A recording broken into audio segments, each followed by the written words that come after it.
नमस्ते दोस्तों हाल ही में रिलीज हुई छावा फिल्म मैंने देखी। लक्ष्मण उतेकर द्वारा निर्देशन इसका किया गया है। विक्की कौशल प्रमुख भूमिका में है, मेन लीड बने हैं। वो छत्रपति संभाजी महाराज की उन्होंने भूमिका निभाई है। उन्हीं की एक तरीके से बायोपिक थी ये।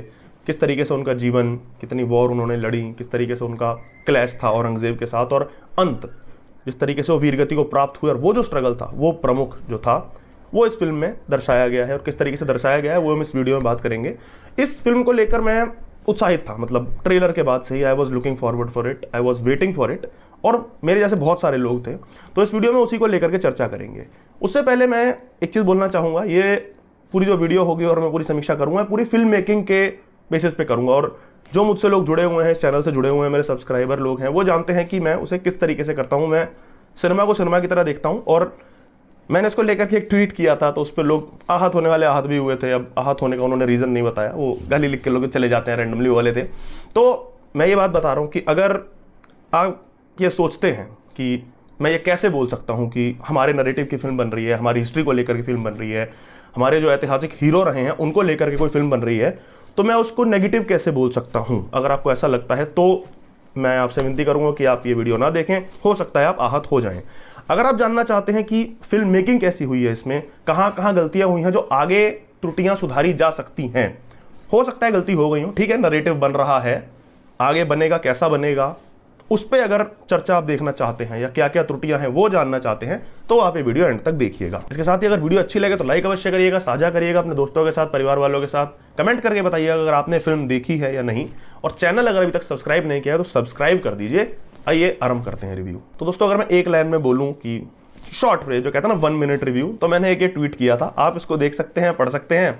और थोड़ा सा नेगेटिव फील हो रहा है, सीधी सी बात है, इतने शब्दों में मैं पूरी समीक्षा नहीं निपटा सकता। जितना मुझे लगा ट्विटर के हिसाब से मैंने लिख दिया था। इस पर अलग अलग लोगों के रिएक्शन आए, कुछ समर्थन में आए, कुछ गरिया रहे थे। तो ठीक है, मेरी फ्रीडम ऑफ एक्सप्रेशन है, स्पीच है, उनकी भी है, तो उन्होंने कर दिया, मैंने भी कर दिया। यहाँ थोड़ा सा मैं डिटेल में बात करूंगा वीडियो में कि कहाँ त्रुटियाँ रही और कहाँ फिल्म ठीक लगी है, बढ़िया लगी है। कहानी की सबसे पहले बात करें तो सीधी सी बात है, जैसा कि बायोपिक थी छत्रपति संभाजी महाराज की, कि कैसे छत्रपति शिवाजी महाराज के देहांत के बाद उन्होंने किस तरह मराठा साम्राज्य को संभाला। मुगल एक तरीके से सोचने लगे थे, औरंगजेब सोचने लगा था कि अब शिवाजी महाराज चले गए, अब तो मराठा साम्राज्य खत्म, अब मैं दक्कन कब्जा लूंगा। उसके बाद किस तरह, वही वो आरंभ इस तरीके से होता है फिल्म का कि शेर भले ही मर गया है, छावा यानी कि कब जिसको कहते हैं, शेर का बच्चा, वो अभी भी जंगल में घूम रहा है। तो मतलब इतना फ्री हैंड ना सोचे औरंगजेब। उसी मैसेज से शुरुआत होती है फिल्म की। एक तरह से बायोपिक भी थी, बट मैं एक लाइन में कहूंगा it was a biopic but it didn't seem like a biopic. ऐसा मैं क्यों कह रहा हूं? मैं आज की डेट में संभाजी महाराज को जानता हूं, थोड़ा बहुत उनके बारे में मैंने पढ़ा है, सुना है, अपने बड़ों से कहानियां सुनी है। आप लोगों में से भी कई जानते होंगे, कई जो महाराष्ट्र से आते हैं वो तो बहुत अच्छे से जानते होंगे। पर मैं इसे उस तरीके से देख रहा था कि अगर कोई ये फिल्म 50 साल बाद देखेगा, 100 साल बाद देखेगा, या मैं कहता हूं कि एक फॉरेनर आदमी जिसको कुछ नहीं पता भारत के बारे में, छत्रपति संभाजी महाराज के बारे में, मराठा एम्पायर, औरंगजेब के बारे में कुछ नहीं पता, वो अगर इस फिल्म को देखेगा 2 घंटे 35 मिनट बिताने के बाद, अगर मैं उससे पूछूंगा कि आप छत्रपति महाराज के बारे में कितना मुझे बता सकते हो, तो मुझे लगता है कि वो कुछ उतना नहीं बता पाएगा। वो शायद ये बता पाए कि भाई बहुत वीर थे, हथियार नहीं डाले, धर्म नहीं त्यागा, एंड दैट्स इट। वो उनको एक तरह से फील नहीं कर पाएगा कि जब उन्हें वो यातनाएं दी जा रही थी या उन्होंने जैसा जीवन जिया, वॉर इतनी लड़ी, गुरिल्ला वॉरफेयर किया, वो कैसे किया, ये थोड़ा मिसिंग था कहानी में, प्लॉट में। क्योंकि जब हम बायोपिक कहते हैं तो बायोपिक का अर्थ ही होता है कि आप जीरो से, जब से वो व्यक्ति पैदा हुआ और अंत तक उसकी जर्नी कैसी रही, वो जर्नी, वो सफ़र पे आपको ले जाना है। और फिल्म के अंत तक आपको ऐसा लगना चाहिए कि शायद मैं ही वो व्यक्ति हूँ। कई बार ऐसा लगता है, द बेस्ट बायोपिक अगर आप उसे कहें तो वो होगी, आपको लगने लगेगा कि मैं ही ये व्यक्ति हूँ यार। वो मुझे कहीं ना कहीं मिसिंग लगा। स्क्रीन प्ले अगर हम कहें, स्क्रीन प्ले का मतलब क्या होता है कि भाई आपकी स्क्रीन पर जो चल रहा है, नाम से ही वो उसका डेफिनेशन है, नाम में ही, वो वीक था। और वीक, जैसा कि मैंने इस ट्वीट में भी लिखा, बहुत वीक था। क्यों वीक था? मुझे ऐसा लगा कि ये बहुत सारी एक्शन की वीडियोस हैं, वॉर की वीडियोस हैं, अलग अलग बनाई गई और उन्हें जोड़ दिया गया। रैंडम गुरिल्ला वॉरफेयर हो रहा है। गुरिल्ला वॉरफेयर जो नहीं जानते हैं लोग, उनको बता दूं, एक तो वॉर होती है कि सीधा सीधा 2 सेनाएं आपस में लड़ती हैं। एक तरीका होता है गुरिल्ला वॉरफेयर करने का, जो छत्रपति शिवाजी महाराज किया करते थे, संभाजी महाराज किया करते थे। उसके बाद स्वतंत्रता के संग्राम में भी जो चंद्रशेखर आजाद ने किया। आप आते हो, आप मारते हो, आप भाग जाते हो उस जगह से, आया मारा भागे, मतलब आपको कोई पहचानता नहीं, कौन आया, कैसे आया, किसने मारा, कितने लोग मार दिए, किसी को कुछ नहीं पता। चंद्रशेखर आजाद की फोटो तक नहीं थी अंग्रेजों के पास कि भाई वो बंदा दिखता कैसा है। उस तरीके के राम प्रसाद बिस्मिल आए, मारे, गए उस जगह से गायब। इसको कहते हैं गुरिल्ला वॉरफेयर। आप छिप के मारते हो, आप घात लगाते हो, आप प्लानिंग करते हो। मतलब सीधी सी बात है ना कि अगर आपको 5 मिनट में 50 लोगों को निपटाना है, एक तो वही तरीका के सामने से भिड़ लो, बट उसमें टाइम लगेगा, एम्यूनिशन लगेगा, सब कुछ लगेगा। गुरिल्ला वॉरफेयर में क्या लगेगा कि प्लानिंग इतनी कर लूं कि मैंने 50 तीर अलग अलग पेड़ों में छिपा दिए, वो एक जगह से निकलेंगे तो 50 तीर एक साथ छूटेंगे और 50 के 50 लोग मर जाएंगे, और जो बचेगा उसको मैं आकर के मार दूंगा, काट दूंगा, व्हाटएवर। इसको कहते हैं गुरिल्ला वॉरफेयर। इसके लिए प्लानिंग लगती है पहले से, मतलब शक्ति से ज्यादा दिमाग का प्रयोग होता है। तो वो यहां पे मुझे कैसे मिसिंग लगा वो मैं आगे वीडियो में बताऊंगा। अभी फिलहाल स्क्रीन प्ले में जो प्लॉट में एक तरह से प्लॉट होल था, वो जो मैं कहूंगा कि कनेक्टेड नहीं लगी वॉर्स, कहां पे हो रहा है, क्यों हो रहा है, रैंडम लोगों को मार रहे हैं, ऐसा लगा। बहुत सारी वीडियोस जोड़ दी गई गुरिल्ला वॉरफेयर की, ऐसा लगा, प्लानिंग मिसिंग थी। उसके बाद छत्रपति संभाजी महाराज के कैरेक्टर का डेवलपमेंट वो मिसिंग था। जैसा कि मैंने कहा कि फिल्म के अंत में भी एक आदमी ये जान नहीं पाएगा कि ये कौन थे। अब वो मिसिंग क्यों था? उसमें उनका बचपन पहली बात तो मिसिंग है। कहीं कहीं छोटे छोटे शॉट्स दिखाए जा रहे हैं कि वो गुफा से जा रहे हैं, वो जंगल से जा रहे हैं, कहीं पे एक लंबा हमें अध्याय नहीं दिखाएगा कि उनका बचपन कैसा बीता। वो अभी जो हैं, अभी वो व्यक्ति इतना वीर है, तो ये बैक स्टोरी क्या है, वो इतना वीर कैसे बना, वो ट्रेनिंग कहां से मिली, उनका अपने पिता के साथ कैसा रिलेशन था, माता उनकी नहीं थी, जल्दी उनका देहांत हो गया था, फिर भी जितना भी थोड़ा बहुत था, उनका अपने मंत्रियों के साथ कैसा रिलेशन था, वो प्लानिंग किस तरह करते थे। जैसा कि मैंने कहा ना, गुरिल्ला वॉरफेयर में शक्ति से ज्यादा दिमाग लगता था, दिमाग किस तरीके से चलाया जाता था वो कहीं ना कहीं मिसिंग था। इसके साथ ही पात्रों का रेफरेंस, आपस में रिलेशन, वो मिसिंग था। दिव्या दत्ता का जो पात्र है वो संभाजी महाराज की माता बनी है, सौतेली माँ एक तरह से, तो उनके साथ उनका रिलेशन कैसा था, खटास दिखाई गई है, प्लॉटिंग दिखाई गई है कि वो जिस तरह से प्लॉट कर रही हैं कि वो राजा ना बन पाए, उनका पुत्र राजा बने, वो तमाम तरीके की चीजें, लेकिन ऐसा क्यों था वो कहीं ना कहीं मिसिंग। पूरी फिल्म में उनका, यानी कि छत्रपति संभाजी महाराज का और दिव्या दत्ता का कहीं संवाद ही नहीं है। पूरी फिल्म में एक भी संवाद नहीं है। ये मुझे थोड़ा सा वियर्ड लगा कि ये आप कैसे कर सकते हैं, कुछ बात ही करते हुए नहीं दिखाया गया। मुझे ये लगा कि ये फिल्म एक तरह से अंत के जो 20-25 मिनट है, मतलब फिल्म एक तरीके से अंत के 20-25 मिनट ही है, वो देख करके आपके आंसू आ सकते हैं, आपके रोंगटे खड़े हो जाएंगे, आप, हाँ मतलब आंसू तो लगभग आ ही जाएंगे अगर आप थोड़े से भी, मतलब दिल पसीजने वाली बात है, जितनी यातनाएं दिखाई गई हैं, जो हुआ भी था, सीधी सी बात है, आपके रोंगटे खड़े होंगे। बट वो कहीं ना कहीं मिसिंग इसलिए लगेगा क्योंकि आप शुरू से उस पात्र से जुड़े हुए नहीं हैं। तो मुझे लगा कि वो 20-25 मिनट लिखे गए थे कि हमें वो यातनाएं दिखानी है, और उसके बाद पीछे की पूरी फिल्म बाद में लिखी गई, तो दोनों के बीच कनेक्ट मिसिंग है। अंतिम के, मेरे लिए तो मैं कहूंगा कि अंतिम 20 मिनट तक आते आते मैं फिल्म से पूरी तरह ऊब चुका था। मुझे मतलब देखने को मन नहीं कर रहा था कि अब क्यों, मतलब मैं जुड़ा रहूं, तो वो कहीं ना कहीं मिसिंग लगा। संवाद, वीक संवाद थे। अगर मैं कहूं वॉर क्राइज को छोड़ के, उद्घोष, वो तो सीधी सी बात है, नारे जो भी हैं, हर हर महादेव सुन के आपके रोंगटे खड़े हो ही जाते हैं, वो कोई भी बोलेगा। जय भवानी सुन करके, वॉर क्राई है तो वॉर क्राई सुन करके अगर रोंगटे खड़े हो रहे हैं तो मुझे लगता है कि ये सामान्य बात है। नॉर्मल संवाद सुन करके अगर आपके रोंगटे खड़े हो रहे हैं वो महत्वपूर्ण है, वो आपके राइटर की परिपक्वता दर्शाते हैं। वॉर क्राई तो है, वो तो लिखा हुआ है ना, जय भवानी लेखक ने तो नहीं लिखा, हर हर महादेव ये नारा लेखक ने तो नहीं लिखा। लेखक क्या लिख सकता है? लेखक संवाद लिख सकता है। वो संवाद कहीं ना कहीं मिसिंग थे। संवाद सुन करके रोंगटे उतने खड़े नहीं होते। एक आध वही, वो तो ट्रेलर में ही जो लोगों ने देखा जिसमें बोलता है कि मौत के घुंघरू पहन के हम नाचते हैं, ऐसा हमारा पात्र बोल रहा है, उनको छोड़ करके बहुत वीक संवाद थे। मतलब मैं सोचने बैठा जब मैं लिख रहा था पॉइंटर रिव्यू के लिए, तो मैं कोई 3, 4, 5 संवाद, मतलब 3 भी मैं सोच नहीं पाया कि मुझे याद हो। मुझे मतलब 24 घंटे भी नहीं हुए फिल्म देखे हुए, और 3 भी ऐसे संवाद नहीं थे जो मुझे याद हैं। नरेटिव की एक बात करूंगा, बहुत मजेदार, वो तो बॉलीवुड ने जो किया है अपना, वो डाल दिया सेकुलर एंगल बिना मतलब में। फिल्म की शुरुआत ही ऐसे होती है कि संभाजी महाराज जो है उनका पात्र बोल रहा है कि हमारी लड़ाई किसी धर्म के विरुद्ध नहीं है, हम कट्टरता के विरुद्ध, वो वगैरह वगैरह, आप सब, मतलब ये बहुत कॉमन हो गया है। मुझे नहीं पता है क्यों कहा गया, और कई जो मतलब सो कॉल्ड लोग बोल रहे हैं कि नहीं बढ़िया फिल्म है, वो उनको अच्छी लग रही है, और वो कंस्ट्रक्टिव क्रिटिसिज्म करने वालों को मतलब उनकी आलोचना करे कि नहीं तुम अपने साइड के लोगों की फिल्में नहीं बनने देना चाहते, ऐसे कैसे नरेटिव एक दिन में बन जाएगा, उन्हें तो और आहत होना चाहिए, क्योंकि ये जो सेक्युलरिज्म स्नीक इन कराया गया है ये बहुत बेकार था। पर कोई बात नहीं, मैं हिस्ट्री में नहीं जाऊंगा, उसमें हो जाएगा कि नहीं नहीं तुम्हें नहीं पता मराठा किस तरीके से काम कर रहे थे तुम, तो ठीक है मैं नहीं जाऊंगा, मैं प्योर फिल्म मेकिंग पे रहूंगा। लेकिन that is also a shitty thing जो हुआ है, जबरदस्ती का सेक्युलरिज्म जो डाला गया है, कोई पॉइंट नहीं था वो डालने का। अगर उनकी एक पंथ के विरुद्ध लड़ाई नहीं थी तो इतना सब क्यों, इतना रक्तपात क्यों हुआ, किस लिए उन्होंने अपनी जान दी भाई? नाखून खींच लिए उस व्यक्ति के, जीभ काट ली, आंखें निकाल ली, किससे लड़ाई थी फिर? एक औरंगजेब से, एक नॉर्मल आदमी से लड़ाई थोड़ी थी उनकी। सीधी सी बात है, एक मजहब के विरुद्ध उनकी लड़ाई थी। अगर बोलने, वो बात बोलने में भी किसी को समस्या हो रही है तो इट्स प्रॉब्लमैटिक। एक्टिंग की बात कर लेते हैं। एक्टिंग को कई लोग कह रहे हैं कि विक्की कौशल ने बहुत बड़ी एक्टिंग की है। आसान भाषा में मैं कहूँ तो भाई मुझे बढ़िया विक्की कौशल नहीं लगे, और उसका कारण है वो चिल्लाए हैं, ठीक है सही है, कई जगह पे चिल्लाना सही, वॉर कराए आपको चिल्लाना पड़ेगा, सीधी सी बात है। नारा अगर आप जब तक जोर से नहीं लगाओगे, जोश आपके चेहरे पे नहीं दिखेगा, तब तक कोई मजा नहीं आएगा। लेकिन बात वहीं आ जाती है, जैसे मैंने संवाद की बात की, आप वॉर क्राई में बढ़िया लग रहे हो, ये तो नॉर्मल है। तुम नॉर्मल संवाद बोलते हुए कितने बढ़िया लग रहे हो, वो आपकी एक्टिंग दर्शाता है। आप नॉर्मल संवाद ऐसा बोलें कि वो वॉर क्राई लगे, then you are a good actor.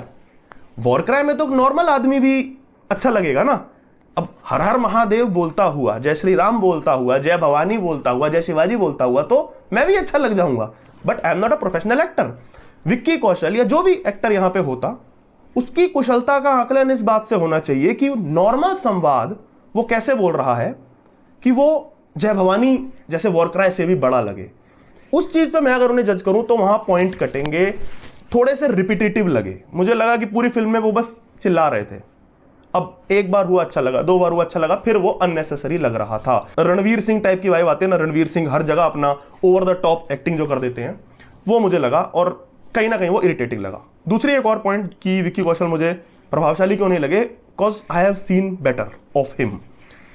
उन्होंने इससे बढ़िया काम किया हुआ है ऐसा मुझे लगता है, चाहे वो सरदार उद्धम हो, चाहे वो मसान हो, चाहे वो उरी हो, चाहे वो अभी हाल ही में जो उनकी सैम बहादुर आई थी, सैम बहादुर में भी उनका पात्र मुझे बहुत मज़ेदार लगा था, जो उन्होंने बॉडी लैंग्वेज पकड़ी है, जो भी किया है। वहाँ से अगर मैं कंपेयर करूँ तो यहाँ अब छत्रपति संभाजी महाराज का जो अपना व्यक्तित्व है, सीधी सी बात है ना, वो अगर आप वो रोल अपने आप में इतना स्ट्रांग है कि आप खड़े हो जाओगे केवल मेकअप करके तो भी आप स्ट्रांग लगोगे। इसको और उन्हें अलग पटल पर ले जाना था, यही तो चैलेंज था। That's why you were chosen Vicky Kaushal, वरना तो किसी को भी दे देते ना, किसी आंडू पांडू को रोल दे सकते थे, नहीं मिला, आपको मिला। आपसे आशाएं थी और वहीं कहीं ना कहीं मुझे थोड़ा सा खटका, वो उतना एक्टिंग मुझे मज़ेदार नहीं लगी। जो एक्टिंग मुझे मज़ेदार लगी उस व्यक्ति का नाम है विनीत सिंह, विनीत कुमार सिंह। कवि कलश वो बने हैं, मित्र थे, मतलब बहुत अच्छे मित्र, सखा, सेवक। वो फिल्म में भी अच्छे दिखाया कि संभाजी महाराज बोलते हैं कि यार मैं तुम्हें बोलूं क्या, तुम मेरे मित्र हो, तुम मेरे सेवक हो, क्या हो तुम, मेरे सेनापति, क्या मैं तुम्हें बोलूं। तो वो कहता है कि वो आप फिल्म ही देखिएगा, मैं उस तरीके से बताऊंगा नहीं, स्पॉइलर मैं नहीं दे रहा। वो बहुत बेजोड़ सा कैरेक्टर उन्होंने दिखाया। मतलब विनीत सिंह कई जगह मुझे लग रहा था कि जहाँ जहाँ उन्होंने स्क्रीन शेयर की है विक्की कौशल के पात्र के साथ, कई जगह ओवर पावर सा मुझे लगा कि कर लिया उन्होंने। अंत में तो लग ही रहा था, वो दोनों ने एक दूसरे को ओवर पावर करने का प्रयास कर रहे थे। कविता का एक वो सीक्वेंस है, मेरे ख्याल से वही 5 मिनट जो है फिल्म के, दैट इज़ वर्थ। मतलब वहाँ पे अगर आपने थोड़ी सस्ती टिकट खरीदी है, मैं वो तो नहीं कहूँगा भाई बहुत महंगी टिकट की तो वर्थ नहीं है फिल्म, थोड़ी खरीदी है तो उसके पैसे वसूल उतने 5 मिनट में हो जाएंगे। अगर मुझे लगता है कि विनीत सिंह को थोड़ा अधिक स्क्रीन टाइम दिया गया होता तो भाई वो ओवर पावर कर जाते विक्की कौशल की एक्टिंग को। अक्षय खन्ना, मज़ेदार चीज़ लगी है औरंगजेब बने हैं जो, उनकी कुटिलता, वो क्रूरता, वो घिन आपको चेहरे से आएगी। अभी वो बंदा एक्टिंग नहीं कर रहा है, अभी वो केवल खड़ा है तो आपको थोड़ी सी घिन सी आने लगी। वैसे ये मेकअप आर्टिस्ट को उसकी मतलब दाद देनी चाहिए इस बात के लिए। लेकिन हाँ, संवादों की बात करें, मतलब औरंगजेब के संवाद, उसका पात्र वो पहली बार किसी ने दिखाया है कि जो मुगल था, औरंगजेब जो सच में था, उसने अपने पिता को कैद किया, उसने अपने भाई को मरवाया और वो उस चीज़ को ब्रेक कर रहा है, पूरे परिवार को मार करके ये ताज मैंने पहना है। तो ये आपको घृण जो आनी चाहिए किसी पात्र से, वो आ रही है। वो कहते हैं ना कि प्रोटोगनिस्ट कब अच्छा लगेगा, जब आपको उसको देख करके गर्व महसूस हो रहा है, और एक एंटोगनिस्ट यानी कि विलन कब अच्छा लगता है, जब आपको घिन आ रही है उससे। तो वो घिन जो है वो बराबर आई है यहाँ पे। एक्टिंग उन्होंने वही थोड़े बहुत जितने संवाद हैं वो उन्होंने वही दबे मुंह से जो बोलते हैं वो ठीक बोला है, क्योंकि मेकअप उस तरीके का हुआ था। औरंगजेब का पहली बार किसी ने मुझे लगा कि डिपिक्शन अच्छा किया है मेकअप में, वो तो मैं आगे बताऊंगा, वो एक स्ट्रॉन्ग पॉइंट लगा मुझे। लेकिन एक्टिंग एक तरीके से, अक्षय खन्ना ठीक एक्टर है, एवरेज एक्टिंग थी, ठीक एक्टिंग थी। बढ़िया एक्टिंग दूसरी किसकी थी? आशुतोष राणा का पात्र, वो सेनापति बने हैं, सरसेनापति हम्बीर राव बने हैं, बढ़िया लगे हैं। वो बंदा जानते ही आशुतोष राणा भाई सीनियर एक्टर है, आंखों से डायलॉग बोलता है बंदा, उसको बोलने की जरूरत भी नहीं है। वॉर कराए जब जब वो बोल रहे हैं तब तब ठीक ठाक रोंगटे आपके खड़े होते हैं, बिल्कुल विक्की कौशल के पात्र की तरह कि वॉर कराए में तो आपके रोंगटे खड़े करा देगा। अंत में आते हैं रश्मिका मंडाना पे। अब रश्मिका मंडाना इस फिल्म में क्यों थी, इसके बारे में मतलब मैं अंत में प्रॉब्लमेटिक वाले एरिया में इसमें बात करना चाहूँगा। एक्टिंग तो उन्होंने कैसी की है। अब रश्मिका मंडाना के अगर कोई हार्डकोर फैंस होंगे तो आप भाई मुझसे जल सकते हो, मैंने उन्हें थोड़ा बहुत ही देखा है, 3-4 फिल्में, पुष्पा उष्पा और हिंदी में 2 ही फिल्में उन्होंने की हैं। मुझे लगता है उन एक्टर वो कैसी हैं, she is a model, she is beautiful. एक हमारे यहाँ भी तो एक फैक्टर होता है ना कि सुंदर है एक्ट्रेस होनी चाहिए, वो है ठीक है, सुंदर की जो डेफिनेशन होती है उसमें एक्ट्रेस वो कैसी हैं वो मैं आगे चर्चा करूंगा, यहाँ मैं नहीं करना चाहूँगा। सिनेमेटोग्राफी कैसी थी, एक मतलब आसान भाषा में मैं बताऊँ तो भाई एवरेज थी। और दूसरा एक और चीज़ की स्क्रीन प्ले में इतने लूपहोल जो थे ना, और पात्र उतने जो टूट रहे थे, चीज़ें फिल्म मतलब ब्रेक हो रही थी फिल्म इतनी ज़्यादा, तो मेरा उतना ध्यान तक नहीं गया। और उतना क्योंकि बहुत कुछ अलग नहीं हो रहा था सिनेमाटोग्राफी में कि बहुत तगड़ा कुछ हो, वही ड्रोन शॉट्स थे, ऊपर से दिखाया जा रहा है मुगल साम्राज्य का पूरा दिल्ली दिखाई गई है, फिर मराठा साम्राज्य पहाड़ ऊपर से दिखाए जा रहे हैं, वो ठीक लग रहे हैं। एक्शन में मल्टी कैम का यूज़ है, कोई ऐसा मतलब नया तरह का एक्शन नहीं है, नॉर्मल सी सिनेमाटोग्राफी है। अब सब कुछ इतना खराब है तो चीज़ अच्छी लगने लगती है थोड़ी बहुत, यहाँ मुझे नॉर्मल ही लगी। इसके साथ ही एक्शन, सिनेमाटोग्राफी के साथ एक्शन या एक्शन डायरेक्शन की हम बात करें, वो मुझे एवरेज लगा। एवरेज मतलब साउथ इंडियन, एक एवरेज साउथ इंडियन फिल्म आप पकड़ लीजिए, उसमें जिस तरह का हो रहा है। अब मैंने इसलिए बोला कि कई लोगों को वो चीज़ पसंद आती है, तो अगर आपको उतना एक्शन पसंद आता है तो आपको ठीक लगेगा। अगर वो आप नहीं पसंद आता, आपको थोड़ा सा क्रिंज लगता है, RRR में जैसे कई जगह वो क्रिंज लगने लगा था कि यार बाइक उठा के मत फेंको, तो उस तरीके का अगर आप देखते हैं तो आपको ठीक लगेगा। अगर आपको ओवर द टॉप एक्शन पसंद नहीं आता है तो आपको बोर लगेगा। एक्शन में दिमाग का प्रयोग नहीं किया गया है, प्रॉब्लम ये है। अब दिमाग का प्रयोग आप सोचेंगे एक्शन में कैसे होता है भाई, अब नॉर्मल सा सीन है, एक ट्रेलर में भी आपने देखा होगा, वो स्विंग करके आ रहे हैं, वो एक तरीके का गुरिल्ला वॉरफेयर ही दिखाया गया है कि स्विंग करके आ रहे हैं और मारते जा रहे हैं शत्रु को। एक जंगल में उन्हें चारों ओर से घेर लिया, स्विंग करके हमारे प्रोटोगनिस्ट और उनकी सेना आती है, काट रहे हैं, मार रहे हैं। अब उसमें ठीक है आप स्विंग कर रहे हो, वो दिख रहा है। अब अचानक से विक्की कौशल का पात्र जो है वो एक बंदे को पकड़ता है, ऊपर ले जाता है, वो रस्सी है, वो उसमें इलास्टिक नहीं है।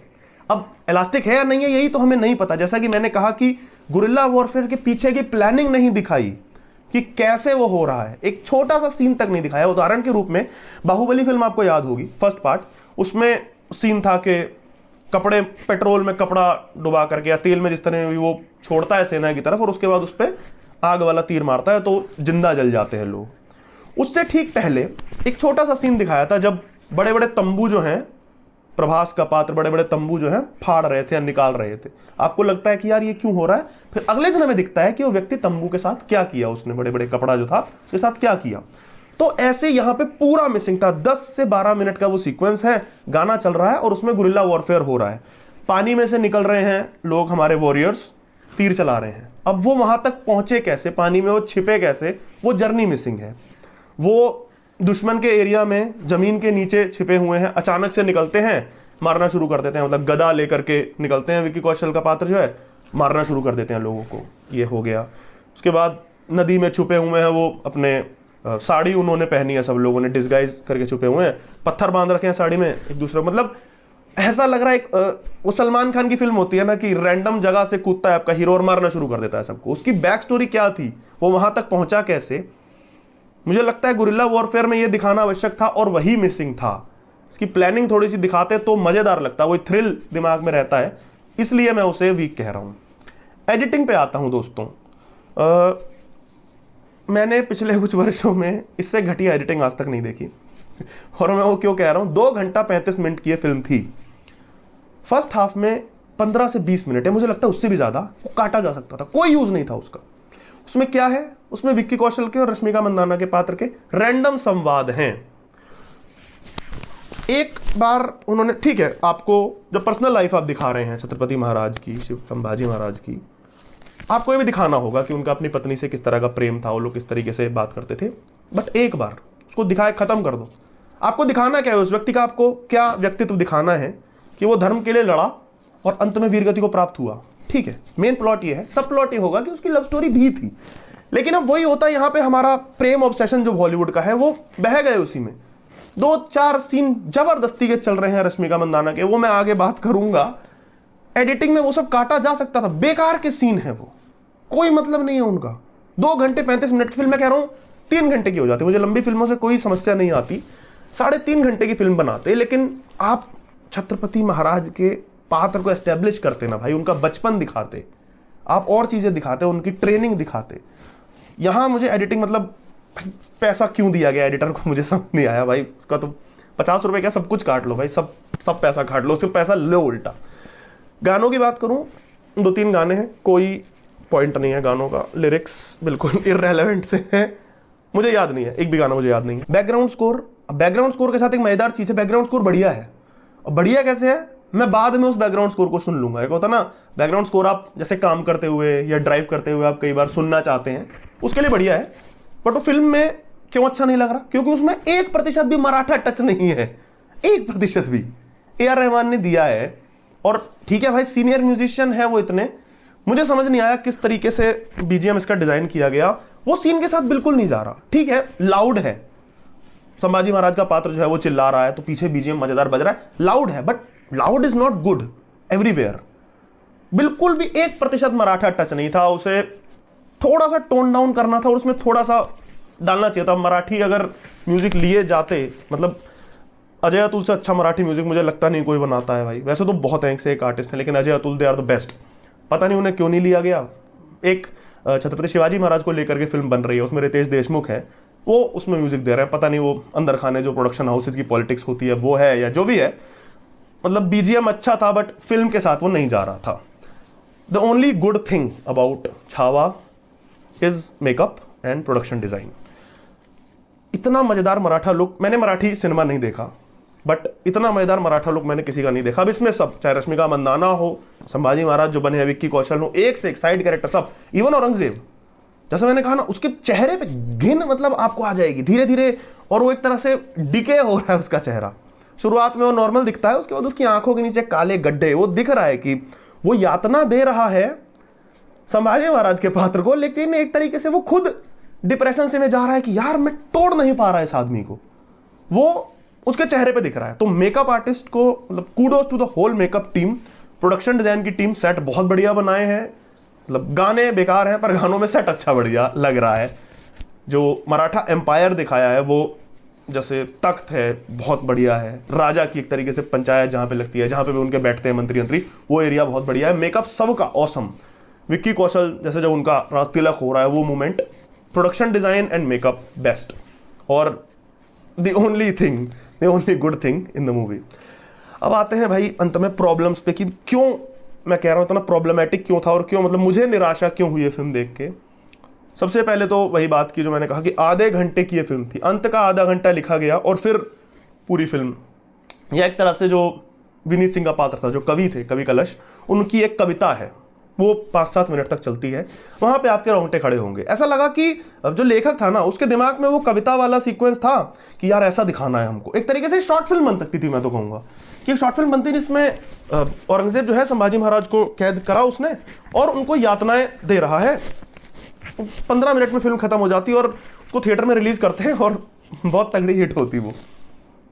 बाकी पूरी फिल्म आगे 2 घंटा 10 मिनट मैंने क्यों देखा मुझे समझ नहीं आया।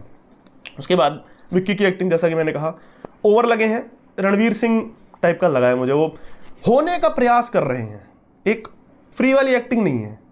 ऐसा लगा नहीं कि मतलब उन्होंने पढ़ा, मतलब स्टडी नहीं किया।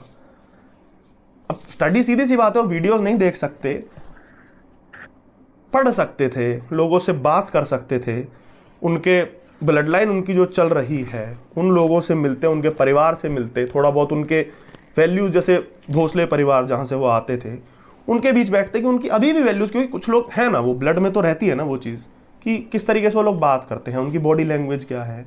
हिस्टोरियंस के साथ थोड़ा बहुत बैठ सकते थे कि बताया जाए कि वॉर के समय क्या चलता था दिमाग में, वो अगर पढ़ते, उसके बारे में जानते, वो एक्सप्रेशंस में दिखता है, सामने दिखता है। वो थोड़ा सा प्रॉब्लमेटिक था। Acting was not up to the mark. एक जो चीज़ मुझे एक और लूपहोल लगा भाई, अगर आप फिल्म देखेंगे, उनको किसी स्पीच ट्रेनर ने या किसी ने बोल दिया पता नहीं क्यों कि तुम सांस भरते रहो। उनका इंट्रोडक्शन होता है तो वो लड़ रहे हैं, सीधी सी बात है, तब वो जो संवाद बोल रहे हैं उसमें हाफ रहे हैं, वो तो मजेदार लग रहा है कि लड़ते समय तो आदमी हाफेगा। वो नॉर्मली जब कई बार संवाद बोल रहे हैं तो बीच बीच में वो सांस भर रहे हैं, क्यों? मुझे समझ नहीं आया कि उनको स्पीच ट्रेनर ने क्या सिखाया, पर थोड़ा सा इरिटेटिंग लग रहा था वो। अब आते हैं जो मैंने कहा रश्मिका मंदाना के पात्र पे। पहली चीज, ये थोड़ा सा लैंग्वेज को लेकर के प्रॉब्लमेटिक था। उनकी डबिंग जिसने भी की है, उन्होंने की है, शायद इतनी तो हिंदी उन्हें आती है, अगर नहीं आती है तो वो ना प्रयास करें बोलने का। उनकी डबिंग, उनकी हिंदी ऐसी लगी है कि रश्मिका मंदाना का एआई ये बोल रहा है, या एक तरीके से एक रोबोट बनाया गया, उसके अंदर रश्मिका मंदाना का वॉइस ट्रेनिंग उसे कराई गई और वो रोबोट ये पूरा बोल रहा है। भाव बिल्कुल मिसिंग थे, ऐसा लग रहा था कि मतलब पेपर से पढ़ करके बोल रही हैं और वो डबिंग चल रही है। इतना डेड, बिल्कुल डेड जैसा कैरेक्टर था वो। अब फिल्म में वो क्यों थी? मैंने एक चीज बोली कि रश्मिका मंदाना फिल्म में क्यों थी। ये मुझे लगता है कि एक तरीके का डीईआई ये भी चल रहा है, कोटा वो हो गया है ना, एक हमें लगने लगा है कि एक क्रांति चल रही है वो, कि जो एक्ट्रेस हैं उनको प्रॉपर स्क्रीन टाइम नहीं मिलता, उनका रोल काटा जाता है, उस तरीके का एक वो चलता है ना, स्क्रीन टाइम क्यों नहीं मिलता। एक थोड़ी सी फेमिनिस्ट अप्रोच भी है ये कि क्यों नहीं दे रहे, नहीं है तब भी आप डालो। तो इसमें वो बहुत मजेदार दिखा डीईआई एक तरीके से, जहां उनकी नीड नहीं है वहां पे भी उनके संवाद हैं, उसका कोई मतलब नहीं है। रैंडम लड़ाई चल रही है, गुरिल्ला वॉर चल रहा है, तो बीच में रश्मिका मंदाना का पात्र आ जाता है, वो मंत्रियों से बोल रहे हैं कि असलों की या जो भी मतलब हथियारों की कमी नहीं होनी चाहिए, वहां हथियार पहुंचा दो। बस आपको लगेगा कि ये बीच में ये क्यों आ गई, बीच में ये संवाद यहां नहीं भी होता तो उसका कोई फर्क नहीं पड़ता। सीधी सी बात है ना, आपकी वॉर चल रही है तो हथियार पहुंचाए जाएंगे, ये बात you are stating the obvious and you are not showing what suppose to be obvious in the movie. जो जरूरी था वो नहीं दिखाया गया और जिसकी कोई नीड नहीं थी। अब इस पे कई लोग कह सकते हैं कि यार तुम मिसोजिनिस्ट हो रहे हो, एंटी फेमिनिस्ट हो रहे हो, क्यों ना दिखाया जाए पात्र। ठीक है, इस पे हम चर्चा कर सकते हैं। इमरजेंसी फिल्म थी, इंदिरा गांधी के जीवन पे बनी थी, उसमें अगर फिरोज गांधी या जो भी संजय गांधी हो गए, नेहरू उनके पिता हो गए, जो भी था, वो कितना दिखाए गए, 5-5, 7-7 मिनट, क्योंकि फिल्म जो थी वो इंदिरा गांधी की बायोपिक थी। रानी लक्ष्मीबाई की अगर हम बात करेंगे तो उनके पिता या उनके पति जितने भी रहे उनके साथ, उनके बच्चे का, मेल कैरेक्टर्स की मैं बात कर रहा हूं, उनकी जितनी वैल्यू थी जीवन में थोड़ा थोड़ा ही तो दिखाया जाएगा। मेन तो हमें अपने मेन कैरेक्टर पे फोकस करना है ना। अब साइना नेहवाल के ऊपर फिल्म बनी और जितने भी मतलब फीमेल सेंटर्ड अगर फिल्म बनती है तो जो उसके आसपास के मेल कैरेक्टर हैं वो एक लिमिट में दिखाए जाएंगे, जितनी उनकी वैल्यू है उतना ही दिखाया जाएगा। उसी तरह जब हमें पता है कि फिल्म संभाजी महाराज के ऊपर है तो उनकी पत्नी का दिखाएंगे थोड़ा बहुत, जो उनकी वैल्यू थी उनकी लाइफ में वो दिखा दिया। आप जबरदस्ती अगर उसे डालना चाहेंगे तो वो इरिटेटिंग लगेगा, यहां पे वो लगा। अब किसी को इसमें बुरा लग सकता है तो लगे, facts don't care about feelings. तो ये थोड़ा सा प्रॉब्लमेटिक था कि वो वोकनेस जो आ रही है ना, कि डालना है पात्र कुछ भी करके, इनको स्क्रीन टाइम दो, आप स्क्रीन टाइम कैसे काट सकते हो, वो यहां पे तो मुझे अजीब लगा। आपको कैसा लगा हो, आपको इस बारे में आपके क्या विचार है उस पर मैं चाहूंगा कि इस पे ओपन चर्चा हो, आप भी अपने मतलब टिप्पणी दे सकते हैं कमेंट्स में। और एक और मजेदार चीज जो मैंने एक्टिंग को लेकर कहा, एक्टिंग भी रश्मिका मंदाना, पता नहीं वो कैसी एक्टर है भाई, क्षमा कीजिए मैंने उनका इतना काम देखा नहीं साउथ का, लेकिन भाई मैं कहूँगा कि she is beautiful, she is a model, so she should focus on modelling. हमारे यहाँ थोड़ी समस्या है, एक्ट्रेस मॉडल इसको कंफ्यूज कर दिया जाता है। हर मॉडल एक्टर नहीं होती, अच्छी एक्ट्रेस नहीं होती, और सुंदर दिखना आपको कई बार आवश्यक नहीं। एक्टिंग अलग चीज़ है, वो बिल्कुल अलग है। मुझे लगता है रश्मिका मंदाना अच्छी एक्ट्रेस नहीं है, बस एक लाइन में कोई ऑफेंड हो सकता है इस बात पे, मैं क्या बोलूँ। अगला पॉइंट की जो प्रॉब्लमेटिक था वही डेप्थ नहीं थी किसी पात्र में। वही जो मैंने कहा कि 50 साल बाद 100 साल बाद कोई इस फिल्म को देखेगा वो ना संभाजी महाराज को जान पाएगा, ना कवि कलश को जान पाएगा, ना औरंगजेब की क्रूरता को उतना जान पाएगा, क्योंकि सबके पात्रों में से डेप्थ मिसिंग थी। गूज़बम्प्स की बात कर लेते हैं भाई, वॉर क्राइज को लेकर के फिल्म थी। इसका मैं एक उदाहरण देना चाहूँगा कि कोई मुझसे कहेगा कि तुम्हें गूज़बम्प आए थिएटर में, आए, लेकिन एक बार दो बार और उसके बाद वो आने बंद हो गए। मैं बताता हूँ क्यों।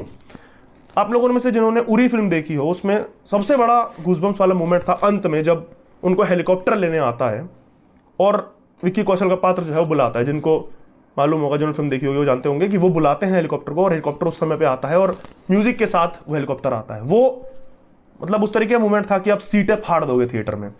अब वो मोमेंट ऐसा क्यों बना? क्योंकि पूरी फिल्म में हमने वो जर्नी देखी कि किस तरीके से पूरी प्लानिंग हो रही है, उसके बाद लड़ाई हो रही है, अटैक होता है, उसके बाद अंत में जब वो लोग फंस जाते हैं, आपको लगने लगता है कि खत्म, यहाँ पे मार दिए जाएंगे सब, उसके बाद एक तरीके का कमबैक होता है। यहाँ पे क्या हुआ कि गूज़बम्प्स शुरुआत में आ गए, उसके बाद फिर ऐसा लगा कि वही रिपीट हो रहा है, फिर वही रिपीट हो रहा है, फिर वही रिपीट हो रहा है। जब 3-4 बार वो रिपीट हो गया तो अंत आते आते, जैसे मैंने कहा ना, 20 मिनट जो असली गूज़बम्प मूवमेंट होना चाहिए था, वो पूरी इंटेंसिटी खत्म हो गई थी। भाई मेरी तो हो गई थी, मैं लूज कर गया उस 20 मिनट पे कि हाँ जो स्क्रीन पे चल रहा है मुझे पता है बढ़िया चल रहा है, पर स्टिल मैं फील नहीं कर पा रहा हूं कि पिछले 2 घंटे में आपने मुझे इतना पका दिया। आप वो काट सकते थे या कुछ ऐसा दिखा सकते थे, वो प्रोडक्टिव दिखा सकते थे, तो वो मिसिंग था। अब आता है पॉइंट की फिल्म देखी है, देखें ना देखें। इस पर मैं सीधा कहूंगा कि अगर देखें, खर्चा करें। वही बात है ना, अपने नैरेटिव की फिल्म बन रही है, वो सीधा सीधा लोग बोल देते हैं ना, अपने नैरेटिव की फिल्म को भी सपोर्ट नहीं करो। बिल्कुल करें, लेकिन मैं कहूंगा क्रिटिसिज्म करें, कंस्ट्रक्टिव क्रिटिसिज्म करें, तभी वो चीज बेटर बनेगी। आप बार बार वो नहीं रो सकते ना, एक वो चल रहा है हर चीज में, वो आ जाता है, वो कश्मीर फाइल है, कौन सी फाइल है, जो भी विवेक अग्निहोत्री की जो थी, सिस्टम उनका है, वो ताशकंद फाइल है मेरे ख्याल से, कि सरकार हमारी है, सिस्टम उनका। ये कब तक? 10 साल से सरकार हमारी है, नैरेटिव भी बन रहा है लगातार। अगर इतना भी नहीं बन पा रहा तो प्रॉब्लम है। और मुझे लगता है कि बन रहा है, बनने वाला तो बन रहा है ना। मैंने इसी चैनल पे, अपने चैनल पे स्वतंत्र वीर सावरकर का रिव्यू किया था। मैंने बोला था कि नेशनल अवार्ड मिलना चाहिए उस फिल्म को, रणदीप हुड्डा के पात्र को। Randeep Hooda national award deserve करते हैं उसके लिए। और महाराष्ट्र से आई थी ना फिल्म, मराठा थे ना वीर सावरकर भी, तो वो कैसे कर ले रहा है भाई बंदा? उसने किया ना, पहली बार निर्देशन कर रहा है वो बंदा, कैसे कर ले रहा है? किया ना उसने, वो पात्र में डूबा ना, पढ़ा ना जो पढ़ना था, निकाल के लाया फिल्म। और मैं अभी भी कह रहा हूं, मैं हूं अपनी बात पे, अगर उस बंदे को नेशनल अवार्ड नहीं मिला है, मतलब एक तरीके से कालिक होगी भारतीय सिनेमा पे अगर आप नहीं देते तो बनने वाला बन भी रहा है। हमें ढंग की फिल्मों को सपोर्ट करना पड़ेगा, लेकिन प्रॉब्लमेटिक फिल्मों को प्रॉब्लमेटिक भी बोलना पड़ेगा।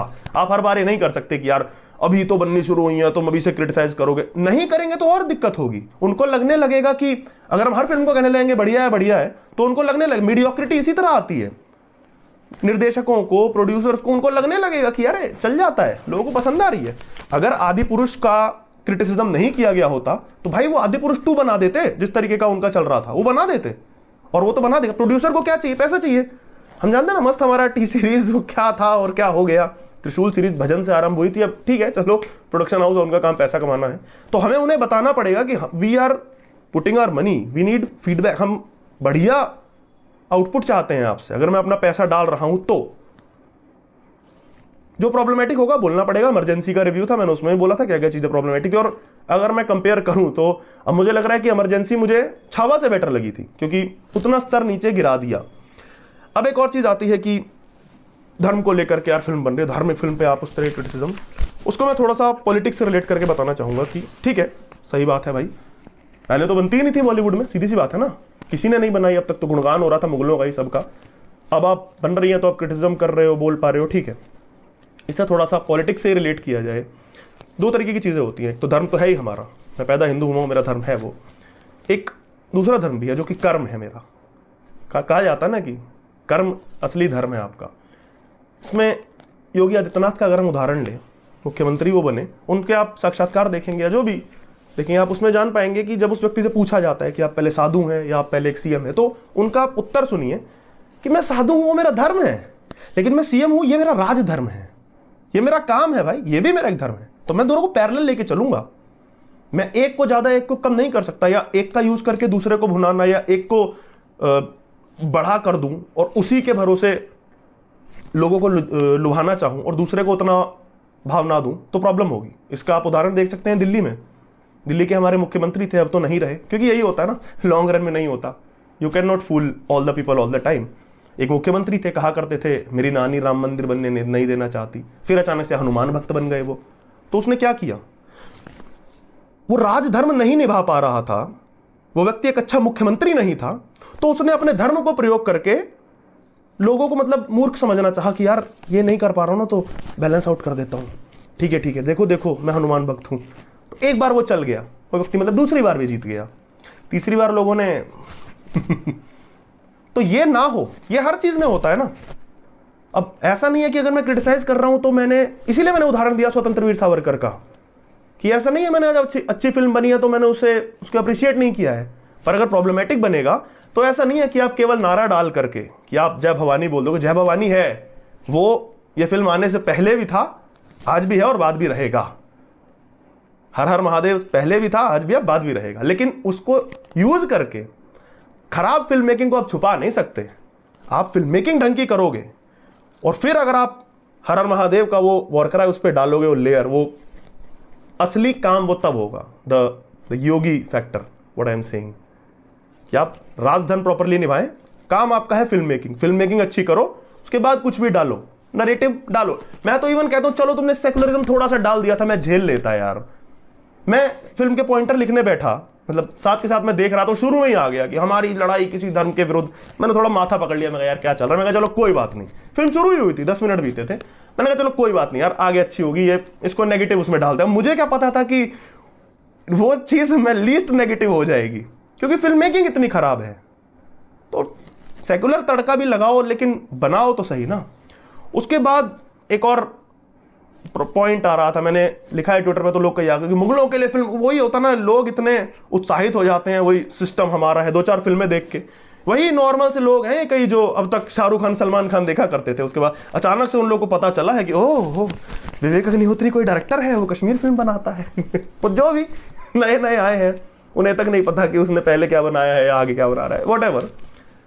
उस पर वो सीधा लिख देते हैं कि मुगल की फिल्म बना दे तो अच्छा लग। अरे क्यों बनानी है मुगल की फिल्म, क्यों, मतलब क्यों बननी चाहिए, वो हीरो था ही नहीं तो क्यों बननी चाहिए उसके बारे में फिल्म। वो यहाँ का नहीं, सबसे पहली बात तो यहाँ के नहीं थे, सीधी सी बात है। अब कोई कहे वो तो यहाँ पैदा हुए थे, नहीं, उससे कोई फर्क नहीं पड़ता, मुझे तो नहीं पड़ता, सीधी बात है। अकबर हो, जहांगीर हो, औरंगजेब हो, कोई भी हो, इन पे फिल्म बनाने कोई मतलब नहीं है। जो इन्हें अपना बाप मानते हैं वो बना दे। कोई हिंदू अगर इन पे फिल्म बनाता है भाई मैं तो घर आऊंगा, उसे कितनी अच्छी फिल्म वो बना दे कि भाई क्यों बना रहा है, मतलब उनने तेरे लोगों को मारा, किसी ना किसी को तो मारा ना। बट वो ज्यादा प्रॉब्लमेटिक है। और उससे भी अधिक प्रॉब्लमेटिक है कि अगर मेरे हीरोज को लेकर के कोई ऐसी फिल्म बनाएगा, मतलब चलो मैं मान लूं कि औरंगजेब को लेकर के कोई बेकार फिल्म बनाएगा तब तो मैं खुश होऊंगा, लेकिन मेरे हीरोज को लेकर के मैं जिन्हें अपना हिस्ट्री मानता हूं, मेरे बाप दादा जो भी रहे होंगे, कहीं ना कहीं तो ब्लड लाइन मिली होगी ना, उनको लेकर कोई खराब फिल्म बनाएगा तो मुझे प्रॉब्लम होगी। तो नहीं, आई डोंट वांट कि मुगलों का महिमा मंडन हो, नहीं भाई, कोई पॉइंट नहीं है। लेकिन आपको ढंग की फिल्म बनानी पड़ेगी, बायोपिक की तरह बननी चाहिए। One of the best biopic मेरे ख्याल से लेजेंड ऑफ भगत सिंह लोगों ने देखी होगी, लगभग सभी ने देखी होगी, वो तो राजकुमार संतोषी की फिल्म थी। तो उस तरीके का सिनेमा हमें चाहिए और कंस्ट्रक्टिव क्रिटिसिज्म होते रहना चाहिए, मुझे तो ऐसा लगता है। और अंत में ये कहूंगा कि भाई छावा को लेकर के भाई थोड़े से मिक्स्ड रिव्यूज हैं, कई लोगों को बहुत अच्छी लग गई है। अब जिनको अच्छी लगी है भाई मैं उनसे जानना चाहूंगा, मतलब पॉइंट बाय पॉइंट मैंने जितना था, मैंने आधा घंटा 40 मिनट जितना भी लेकर के मैंने बता दिया कि मुझे क्या क्या चीज़ अच्छी लगी। टेक्निकली मैंने बता दिया कहाँ कहाँ मुझे कमी लगी, मैंने फिल्म मेकिंग के हिसाब से बताया है। और मैंने धार्मिक एंगल भी अपने हिसाब से मुझे लगता है मैंने एक्सप्लेन कर दिया है कि क्यों आप खराब फिल्म पे इस तरह धर्म का तड़का लगा करके आप हमें मूर्ख नहीं बना सकते, आप नहीं बेच सकते। आप अच्छा कंटेंट बनाओ तब हम उसे देखेंगे, अदरवाइज ये वाला आपका नहीं चलेगा, फ्लॉप हुई है, होती आ रही है। मतलब रामायण पे बेस्ड फिल्म जब फ्लॉप हो गई, उसको गालियां पड़ गई, आदि पुरुष जिसका नाम था, आपने क्या बनाया था वो, फिर तो बाकी तो फिर है ही ना। आप अगर कचरा बनाओगे तो आपको कचरा रिव्यू ही मिलेगा। तो दोस्तों मैंने छावा फिल्म का रिव्यू करने का छोटा सा प्रयास किया था। जो मुझे अच्छा लगा मैंने अच्छी चीजें बता दी, जो मुझे नेगेटिव लगी वो मैंने बता दी। रेटिंग मैं देता नहीं हूँ किसी को, स्टार वो बहुत बोरिंग लगता है भाई। आपने अगर फिल्म देख ली है, आपको कैसी लगी है, अच्छी लगी है, बुरी लगी है, भाषा की मर्यादा बनाए रखते हुए कमेंट्स में बताइएगा। मुझे लगता है कि पॉइंट वाइज लेकर के, फिल्म मेकिंग के आधार पर लेकर के चीज़ें गिनवा दी जितनी मुझे समझ आई। आपको ऐसी समझ आए वो अवश्य बताइएगा। हो सकता है मैं बहुत नेगेटिव हो गया हूँ उस रिव्यू में, पर मुझे लगता है कि भाई कंस्ट्रक्टिवली हुआ हूँ, तो अगर हुआ हूँ तो कहाँ मैंने गलत बोला है वो भी आप बता सकते हैं। आपका रिव्यू मुझे अवश्य बताएं, और वीडियो अगर अच्छी लगी हो तो साझा करिएगा, क्योंकि भाई सीधी सी बात है, मैंने पैसा खर्चा है फिल्म पे, तो मैं अपना ओपिनियन दे रहा हूं और मैं चाहता हूं कि अगली जो फिल्म बने, चाहे वो किसी पे भी बने, संभाजी महाराज पे दोबारा फिल्म बन सकती है, छत्रपति शिवाजी महाराज पे बन सकती है, वीर महाराणा प्रताप पे बन सकती है, पृथ्वीराज चौहान पे, वीरों की कमी नहीं रही है भाई इस धरती पे, किसी पे भी बन सकती है। वो अच्छा आए आगे कंटेंट, हमें अपने रिव्यूज, कंस्ट्रक्टिव रिव्यूज देते रहना चाहिए। मैंने अपना जो मेरा शेयर था मैंने दे दिया इस वीडियो के माध्यम से। मेरा जितने आप लोग हैं 20,000 25,000 जितने भी लोग इसे देखें, 1 लाख देखें, मैं तो चाहूँगा, तो साझा करिएगा और लोगों से इस पर रिव्यू लेने का भी प्रयास करिएगा। मैं चाहूँगा और लोगों के भी आप रिव्यू देखें और आप अपना ओपिनियन उस हिसाब से बनाएं। फिल्म देख के आएँ, कैसी लगी वो लिखिएगा। चैनल अभी तक सब्सक्राइब नहीं किया है तो सब्सक्राइब अवश्य कर दीजिए और बेल आइकन जरूर दबा दीजिएगा। धन्यवाद।